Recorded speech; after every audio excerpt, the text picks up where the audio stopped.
Superstar Nora Honor, national artist, unti-unti na nga bang nalilimutan? Hello everyone! Magandang gabi, umaga, hapon, tanghali, saan man po kayo naroroon. Muli ito ang inyong lingkod, Owen Perts. Welcome back po muli sa aking channel. Kung first time po ninyong manood, don't forget to click like and subscribe. At eto na naman po tayo. Maraming salamat po ang pagpanood po ng mga videos. And of course, sa panonood pa rin ng mga lumang videos at sa ating mga prayers short videos. Maraming salamat po. At ito nga po sa ating topic ngayon ay ang respeto at ang paggalang natin ay dapat nating ipagpatuloy at sana nga po hinihiling ng maraming pa rin na nagnanais na mapanood itong mga natapos sa pelikula ng nag-iisa nating superstar ang Kontrabida at Ligalig. Ang kontrabida nga po ay natapos ito 5 years ago, Marso 2021, at ito naman pong Ligalig ay 2022-2023, ito'y natapos na at sigurado naman ay hindi naman po talaga palalagpasin at nila sa mga pahina daw po ng mga dating fans club ng nag-iisang superstar, ito ay hindi na nakikitang nagkakaroon ng mga post about sa superstar at ang napapalitan na daw po ng politika yung mga dating pahinang nagtatampok sa nag-iisang superstar. Ngunit tayo naman ay patuloy na inaalaala ng mga true-blooded Duranians sa yung kanyang mga naiwan at ika nga natin ay iconic na at haligi ng industriya ng pelikulang Pilipino. Eto nga po at humihirit pa ang maraming Duranians na sana ang mga fan pages daw po sa Facebook, meron daw po doon ay nagkaroon na ng content ay naging pampolitika tungkol sa mga politika, mga issues at hindi na tungkol sa nag-iisang superstar simula nang ito ay pumanaw. At bagamat sabi nga ay marami na ang hindi naging aktibong mga miyembro sa naturang pahina ng Facebook, ay tayo naman nahilingan ng mga true-blooded Noranians at nakita po natin sa ating video dyan, meron tayong live stream. Salamat po sa inyo sapagkat sabi nyo nga walang iwanan itong ating superstar hanggat daw maitaguyod ang mga pelikula niyang Ligalig. Kasama niya si Alan Dizon at Snooki Serna. At ganun din naman yung kontrabida ay sumalangit nawa na rin nga po ay si Jacqueline Jose at siya nga po si Ate Guy ay magkasama rito at marami pang iba. At hinihiling po ng marami na sana yung mga producers, hindi man naipalabas itong Babang Luksa si Ate Guy, hindi man naipalabas ito bago sa kanyang kaarawan ang mga pelikulang ito, alin sa dalawa, na talagang fully finished na na-shooting ni Ate Guy taong 2022 itong Ligalig at ito naman pong Kontrabida.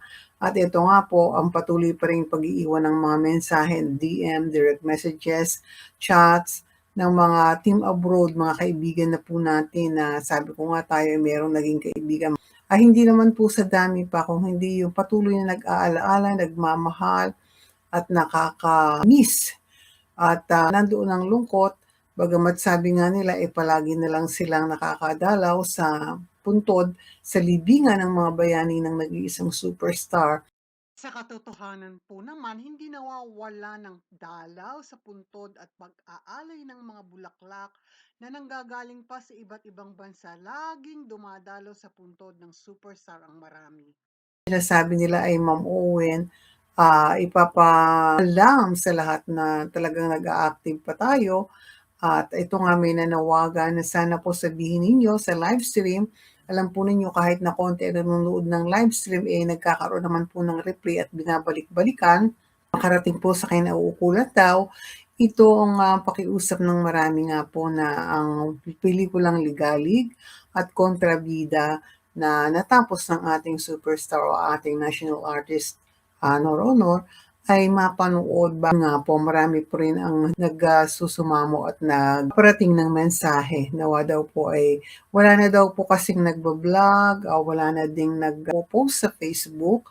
At sapagkat meron man, wala nang anong balita sapagkat siya nga po ay pumanaw na at tila nga ba ang kanyang mga anak din ay tahimik at wala naman ding hindi nakikita. Lalo ang foundation ni Ate Guy ay tahimik na rin.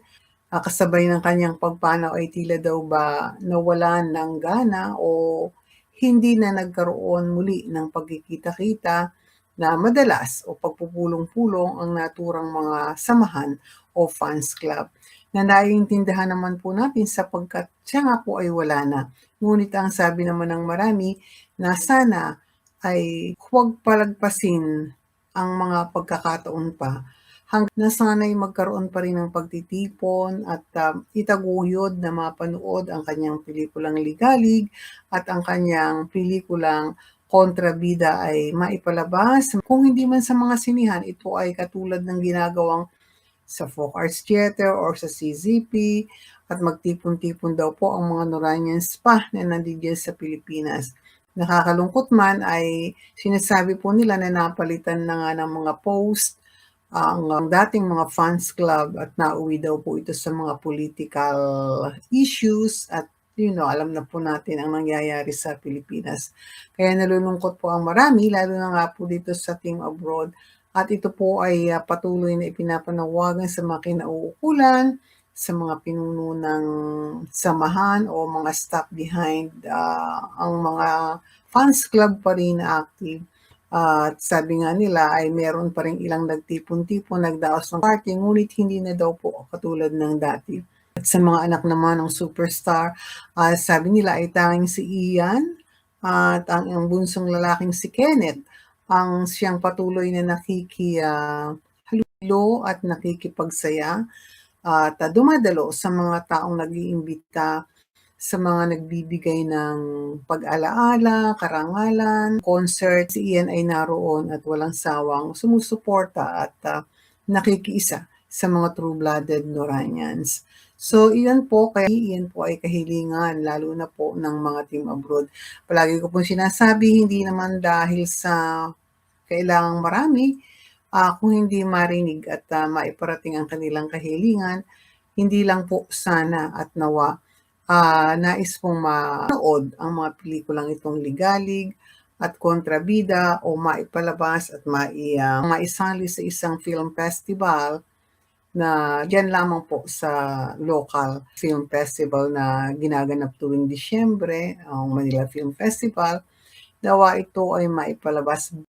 Maski na nga daw po sana sa Folk Arts Theater or CCP kung hindi ito tatanggapin sa MMFF, ito sana ay mapanood ng mga Noranians. At yun po, patuloy naman na ang lahat ay nagsasabi na ang pag-aalaala at ang pagpapahalaga sa nag-iisang superstar ay nandiyan pa rin. At yun nga po, at marami nga po nagsasabi, pinapanalangin din nila na ang kanyang mga naiwan ay maging maayos, magkasundo-sundo at maayos ang samahan.